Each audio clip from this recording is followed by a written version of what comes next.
Review of సంతాన ప్రాప్తిరస్తు. ఈ movie 2 hours and 17 minutes తో జియో హాట్‌స్టార్ అండ్ ప్రైమ్ లో స్ట్రీమ్ అవుతుంది. ఇంకా ఈ మూవీ ఎలా ఉందంటే, మూవీ ఉందంటే ఉంది గైస్ అంతే. మూవీలో ఒక స్టోరీ తీసుకుంటారు. ఓకే. ఆ స్టోరీ ఎగ్జిక్యూషన్ ఏమన్నా బాగుందా అంటే నో అన్నమాట. ఏదో చాలా అంటే చాలా డ్రాగ్ చేసినట్టు, లాగ్ చేసినట్టు అలా తీసుకెళ్తా ఉంటారు గైస్. ఇంకా మూవీలో ఎమోషన్ గైస్. యాక్చువల్ గా అయితే మూవీలో చాలా వరకు ఎమోషనే ఉండాలి. మూవీలో వీళ్ళు ఎమోషన్ ట్రై చేస్తారు. కాకపోతే మనకు అసలంటే అసలు వర్కౌట్ అవ్వదు అనమాట. ఏంటంటే గైస్, ఫ్రీ క్లైమాక్స్ లో ఒక సీన్ ఉంటుంది. ఆ సీన్ కొంచెం బాగుంది అనిపించింది అంతే. ఓన్లీ ఫర్ ఎమోషన్ వరకు. అలాగే మూవీలో కామెడీ ట్రై చేస్తా ఉంటారు. కొన్ని సీన్స్ లో అయితే గైస్ కామెడీ అయితే కొంచెం వర్కౌట్ అయింది. పర్లేదు, ఓకే ఓకే అనిపించింది. అది కూడా తరుణ్ భాస్కర్ దగ్గర. అతని సీన్స్ అయితే కొంచెం బాగున్నాయి. ఇంకా మూవీలో మన హీరో క్యారెక్టర్ గైస్, నాకైతే తన క్యారెక్టర్ గైస్ అస్సలు అంటే అసలు నచ్చలేదు. మన హీరోకి ఒక మంచి సీన్స్ ఉండవు, ఒక మంచి ఎమోషన్ సీన్ ఉండదు, ఒక కామెడీ చేయడు, ఏం చేయడు గైస్. ఏదో నేను హీరోని ఉండాలి అన్నట్టుగా ఉంటాడు అంతే. ఇప్పుడు మన హీరో ఇంట్రోవర్ట్ అంటే బయట వాళ్ళ దగ్గర మాట్లాడకుండా ఉండడం అంటే ఓకే పర్లేదు అని నమ్మొచ్చు అనమాట. కాకపోతే ఏంటంటే తన వైఫ్ తో మాట్లాడలేడు, తన మామతో మాట్లాడలేడు, తన ఫ్రెండ్ తో మాట్లాడలేడు, ఎవరితో మాట్లాడలేడు అనమాట.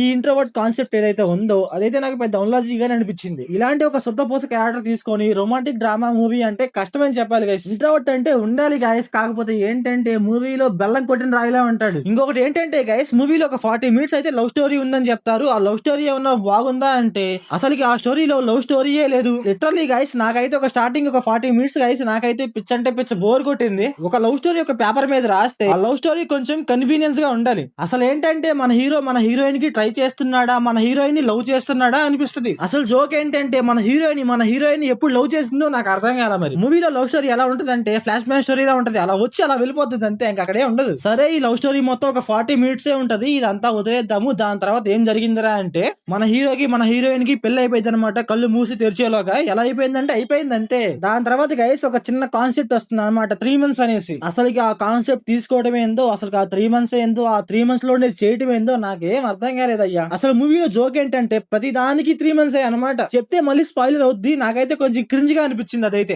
అలాగే మన హీరోయిన్ వాళ్ళ ఫాదర్ క్యారెక్టర్ గైస్, తన క్యారెక్టర్ అయితే కొంచెం బాగుంటుంది. ఉన్నంత సేపు అయితే అలా అలా కొంచెం నవ్విస్తాడు అంతే. ఇంకా ఈ మూవీ ప్లాట్ లైన్ ఏంటంటే మన హీరో అండ్ హీరోయిన్ ఇంట్లో వాళ్ళకి తెలియకుండా పెళ్లి చేసుకుంటారు. దాని తర్వాత ఏం జరిగింది, అప్పుడు మన హీరో ఏం చేశాడు అని మన మూవీలో చూస్తాం. ఇంకా ఈ మూవీ ఫ్యామిలీ వాచబుల్ అంటే నో గైస్. అక్కడక్కడ కొన్ని సీన్స్ అయితే కొంచెం డిస్టర్బ్ చేస్తాయి. అంటే ఏంటంటే ఈ మూవీ ప్లాట్ మొత్తం 18+ మీద నడుస్తా ఉంటది. అందువల్ల చూడకూడదు అని చెప్పాలి. ఇంకా మూవీలో మన హీరో వాళ్ళ ఫ్రెండ్ ఉంటాడు, తన క్యారెక్టర్ కూడా కొంచెం బాగుంది. అలాగే తన బాస్ ఉంటాడు, తన క్యారెక్టర్ కూడా కొంచెం బాగుంది guys. Only for comedy wise గా బాగుంటాయి అనమాట. కాకపోతే ఏంటంటే ఈ మూవీ మొత్తం నడిచేది ఎమోషన్ మీద. ఆ ఎమోషన్ మూవీలో అంతగా ఉండదు అనమాట. అందువల్ల మీకు అక్కడక్కడ కొంచెం బోర్ కొడుతుంది. ఇంకా మూవీలో స్క్రీన్ ప్లే, డైరెక్షన్, విజువల్స్ అయితే పర్లేదు గైస్, బాగానే ఉన్నాయి. సో ఓవరాల్ గా మూవీ ఎలా ఉందంటే నాకైతే నచ్చలేదు గైస్. మీరు బాగా ఖాళీగా ఉన్నారనుకుంటే ఒకసారి ట్రై చేయండి. సో మీరు మూవీ చూసి ఉంటే మీకు ఎలా అనిపించిందో కామెంట్ చేయండి. So thanks for watching.